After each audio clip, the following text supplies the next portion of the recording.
are at a crossroads in Kenya today. First, I want to pay condolences to all those who lost their beloved ones. We lost so many of the young, promising lives unnecessarily during this last 1 week because of a trigger-happy policemen who have been given instruction to shoot to kill. In civilian authorities all over the world, police are not supposed to be shooting to kill people. Police responsibility is to protect the life and property of the people of Kenya. But a police officer who goes out and becomes rogue and begins to shoot aimlessly is a criminal who needs to be dealt with in accordance with the law. What we saw the other day is something that was unimaginable, is completely unprecedented in the 61 years of Kenya's independence. We never seen things like this. We've seen scenes like those ones here. We're being told about goons who have been hired. Who are these goons? No, who hired those goons? Tell us. Tell us. Who are these goons and who hired those goons? We reach a stage where the government has to go and even bring the military into the streets. This means the civilian authority has failed. The civilian forces have failed to deal with the people. The military are not supposed to be in the streets. Army is there to defend the country against foreign aggression, not to deal with internal strifes. And that's why it is very wrong for even our court to rule that you can continue to maintain army on our streets. We have got Kenyan police to deal with this. But we have said it so many times that the law allows Kenyan people to peacefully picket, peacefully demonstrate against what they don't like. Peaceful demonstrators should be actually escorted by police. They should not be shot by the police. So what we've seen indiscriminate bloodletting in our country is completely inexcusable and unacceptable. We condemn in the strongest terms possible this brutal use of the police force against the innocent people of our country.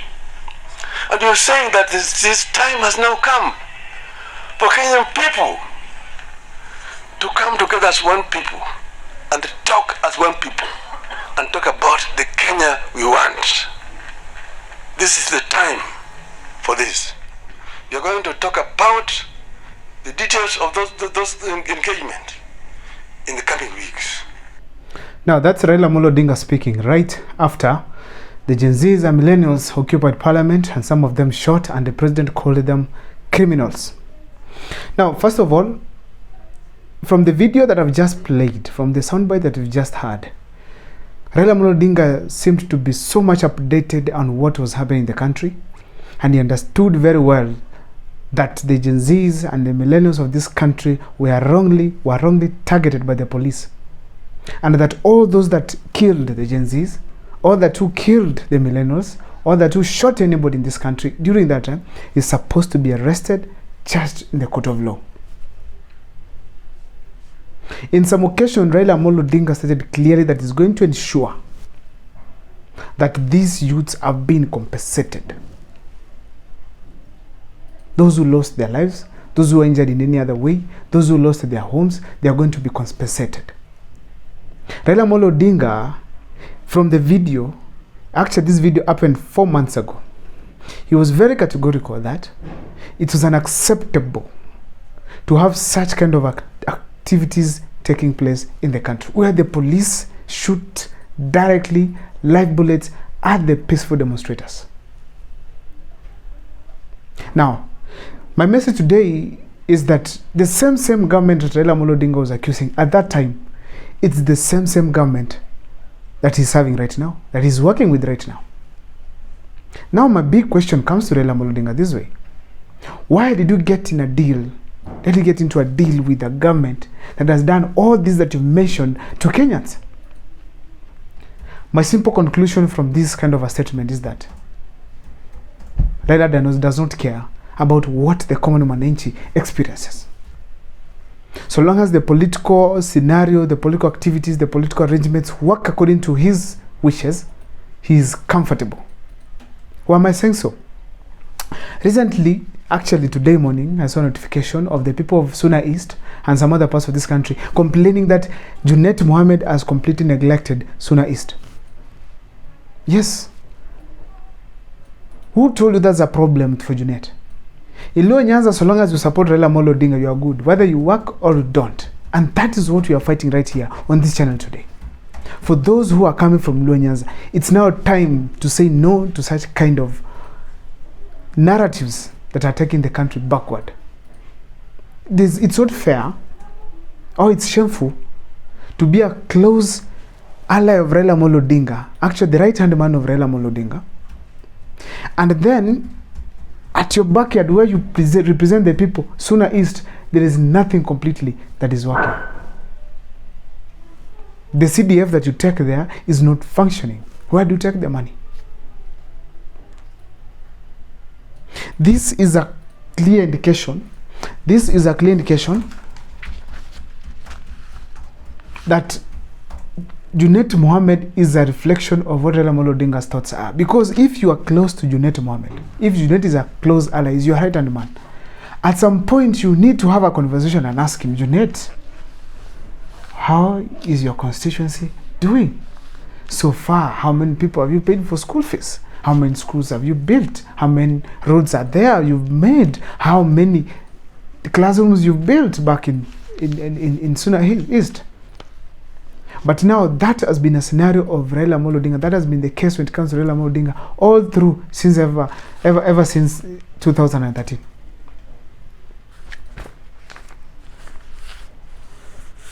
Devolution came to this country as a result of the fights from Raila Amolo Odinga. He campaigned in this country in support of devolution because Ruto was against it. It came. The expectations of Kenyans were that Raila Amolo Odinga, being the person who championed for devolution, the moment it comes to us, his governors, the ones that come from the ODM party, are the ones going to perform best than any other county in this country. But as we speak today, the corrupt cases are more even in the ODM sides. Poor development, underdevelopment, it is more in the ODM side.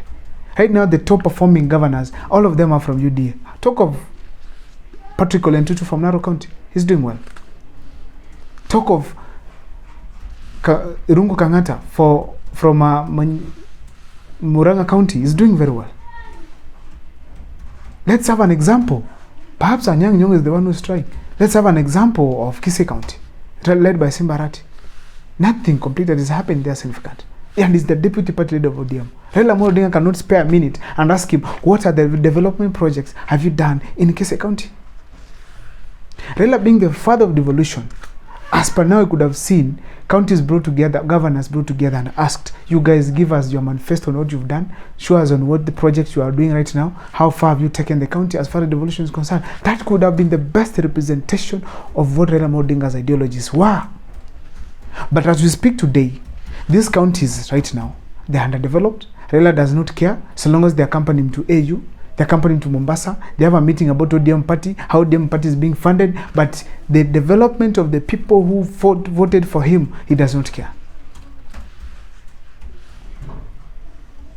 It must not be about political interest all the time. At least put the people that voted for you first, somewhere. They can feel like they are considered.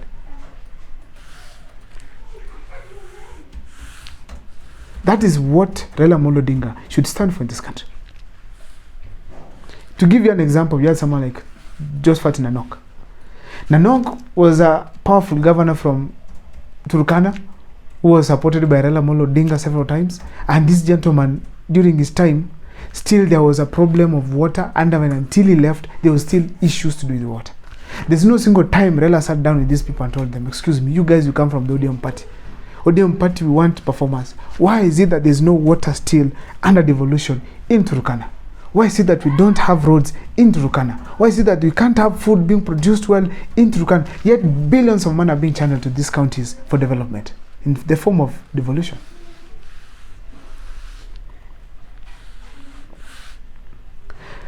So long as his interests were taken care of, Raila Amolo Odinga was okay. If you go to someone like Adani, we have 5,000 jobs at the JKIA. 5,000 jobs at KAA. Let me talk of the entire airports authority in this country that were going to be lost after Adani had come into this country. These Kenyans even went to the streets to demonstrate. But Raila Amolo Odinga comes on board and says Adani is clean as cotton. They need to be given a chance to perform, to do work in this country. How about the interest of the Kenyans? Raila must care for Kenyans as well. Because the support he's enjoying, the popularity that is even taking him to AU, is as a result of the support that Kenyans gave him. Kenyans gave him an ear, listened to him, and acted according to his wishes. It is time to give back.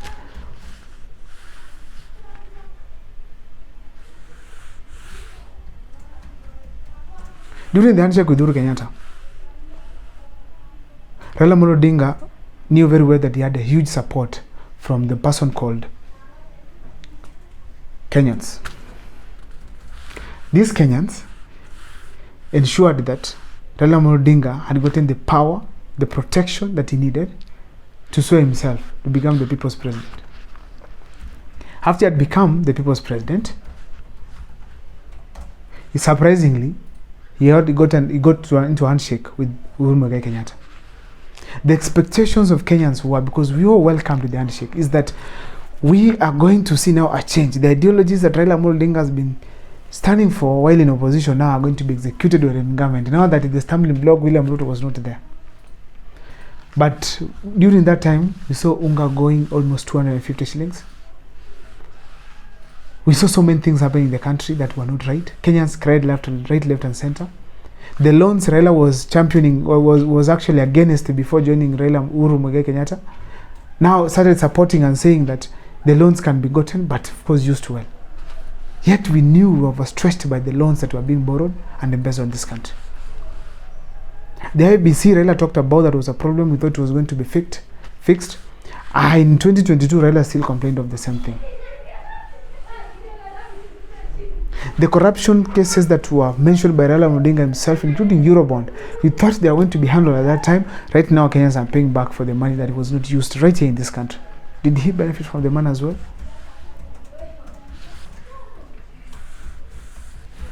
Raila Amolo Odinga, why don't you care for the Kenyans who gave you the support?